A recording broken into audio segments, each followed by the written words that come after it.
ఈరోజు నేను స్ట్రోక్ గురించి మాట్లాడతానండి. బ్రెయిన్ స్ట్రోక్ గురించి. మనకి బ్రెయిన్ స్ట్రోక్ అంటే పక్షవాతం. ముఖ్యంగా బ్రెయిన్ స్ట్రోక్ దేని వలన వస్తుంది అండ్ దాని లక్షణాలు ఏంటి, దానికి ఉన్న అడ్వాన్స్ ట్రీట్మెంట్స్ అవైలబిలిటీలో ఏమేమి మనకి ఆప్షన్స్ ఉన్నాయి, వీటి గురించి మాట్లాడతానండి. సో బ్రెయిన్ స్ట్రోక్ అనేది మనకి బ్రెయిన్కి సప్లై చేసే రక్తనాళాలలో బ్లడ్ సప్లై అంటే రక్తం ప్రసరణ తగ్గిపోవడం వల్ల, లేదంటే ఏదైనా క్లాట్స్ రావడం వల్ల వచ్చేదాన్ని బ్రెయిన్ స్ట్రోక్ అంటారండి. బ్రెయిన్ స్ట్రోక్ యొక్క లక్షణాలు ఏంటి? మనకి బ్రెయిన్ స్ట్రోక్ ముఖ్యంగా రెండు రకాలండి. ఒకటి ఇష్కీమిక్ స్ట్రోక్, రెండోది హెమరేజిక్ స్ట్రోక్. అంటే రక్తనాళాల్లో బ్లడ్ క్లాట్ అవ్వడం వల్ల వచ్చేదాన్ని ఇష్కీమిక్ స్ట్రోక్ అంటాము. 88% మందిలో మనం కామన్గా చూసేది ఇష్కీమిక్ స్ట్రోక్. రక్తనాళాలు చిట్లడం వల్ల వచ్చే స్ట్రోక్ని హెమరేజిక్ స్ట్రోక్ అంటాం, ఇంట్రాక్రేనియల్ బ్లీడ్. ఇది 20% మెంబర్స్లో కామన్గా చూస్తాం.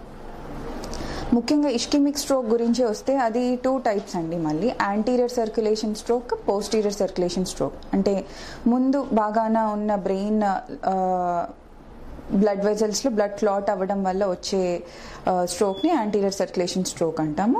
వెనక భాగాన చిన్న మెదడు, ఇవి సెరిబెల్లం, ఇలాంటి ఏరియాస్లో స్ట్రోక్ వస్తే గనక పోస్టీరియర్ సర్క్యులేషన్ స్ట్రోక్ అంటాం.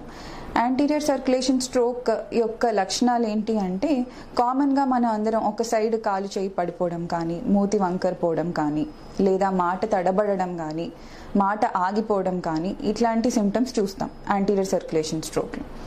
పోస్టీరియర్ సర్క్యులేషన్ స్ట్రోక్ వచ్చేసరికి కళ్ళు తిరగడము, సడన్గా కళ్ళు తిరగడము, వామిటింగ్స్ అవ్వడము, లేకపోతే తాగిన వాళ్ళు నడిచినట్టు నడవడము, డ్రంకన్ స్టేట్ వాకింగ్, అటాక్సియా అంటాం దీన్ని.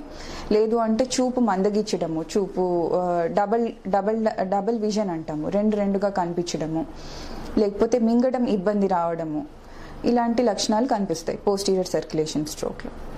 సో స్ట్రోక్ సిమ్టమ్స్ వాటికి ఏమైనా వార్నింగ్ సిగ్నల్స్ ఉంటాయా అంటే డెఫినెట్గా ఉంటాయండి. వీటిని ట్రాన్సియంట్ ఇష్కీమిక్ అటాక్స్ అంటాము.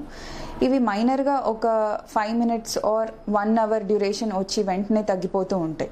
దీన్ని చాలామంది నెగ్లెక్ట్ చేస్తారు. సో ఇలాంటి సిమ్టమ్స్ వచ్చినప్పుడు వెంటనే డాక్టర్ని కన్సల్ట్ అవ్వడం ఇలాంటివి చేయాలి. ఎందుకంటే these are the warning signs for further progression, అంటే ఫ్యూచర్ స్ట్రోక్కి ఇవి వార్నింగ్ సైన్స్ అన్నట్టు.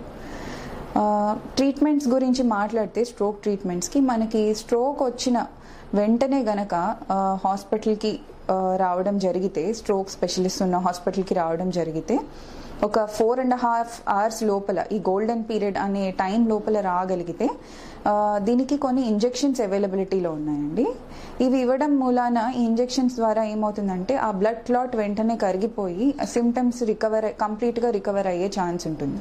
ఎందుకంటే స్ట్రోక్ అనేది ఒకసారి వస్తే గనక లైఫ్ లాంగ్ బెడ్ రిడన్ అయిపోతారు, అంగవైకల్యానికి గురవుతారు. ఇది స్ట్రోక్ వచ్చిన పేషెంట్కే కాదు, కేర్ గివర్ కూడా పెద్ద సమస్య. Both economical, financial burden and as well as physical burden for entire family. So దీన్ని రివర్స్ చేయడానికి అడ్వాన్స్ ట్రీట్మెంట్స్ ఆప్షన్స్ మనకి అవైలబిలిటీలో ఉన్నాయి.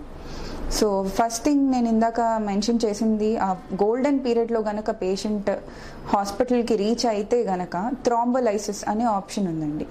ఇది ఇంజెక్షన్ ఇవ్వడం మూలాన ఏమవుతుందంటే 50% కంప్లీట్ రికవరీ అయ్యే ఛాన్సెస్ ఉన్నాయి. 50% మందిలో, ఒక 100 మందిలో ఇస్తే 50 members రికవర్ అయ్యే ఛాన్సెస్ ఉన్నాయి. ఇది కాకపోతే ఇది వెంటనే హాస్పిటల్కి రావాల్సి ఉంటుంది. సిమ్టమ్స్ అనేవి ఐడెంటిఫై చేసి 4.5 hours లోపు వస్తే గనక డెఫినెట్గా ఇంప్రూవ్ అయ్యే ఛాన్స్ ఉంది. ఒకవేళ 4.5 hours దాటిపోయినా కూడా మనకి వేరే ట్రీట్మెంట్ ఆప్షన్స్ మన దగ్గర ఉన్నాయి. సో ఇవి బ్రెయిన్లో బ్లడ్ క్లాట్ అయినప్పుడు స్టెంట్, మనం హార్ట్కి, ఒకవేళ హార్ట్లో స్ట్రోక్ వచ్చినప్పుడు స్టెంట్స్ ఎట్లా ప్లేస్ చేస్తాము, బ్రెయిన్లో బ్లడ్ క్లాట్ అయినప్పుడు కూడా స్టెంట్ రిట్రీవర్స్ అనే డివైస్ తోటి మనం ఆ బ్లడ్ క్లాట్స్ని తీసేయడానికి అవకాశం ఉంది. ఇదివరకు ఈ ట్రీట్మెంట్ ఆప్షన్ 6 గంటల వరకే ఉంది అని స్టడీస్ చెప్పాయి, కానీ ఇప్పుడు ఫర్దర్ స్టడీస్ తోటి ఇది 24 hours వరకు ఈ ఆప్షన్ ఉంది. కాకపోతే అందరిలోనూ చేయలేము ఇది. కొంతమంది candidates are eligible for this kind of treatment. అంటే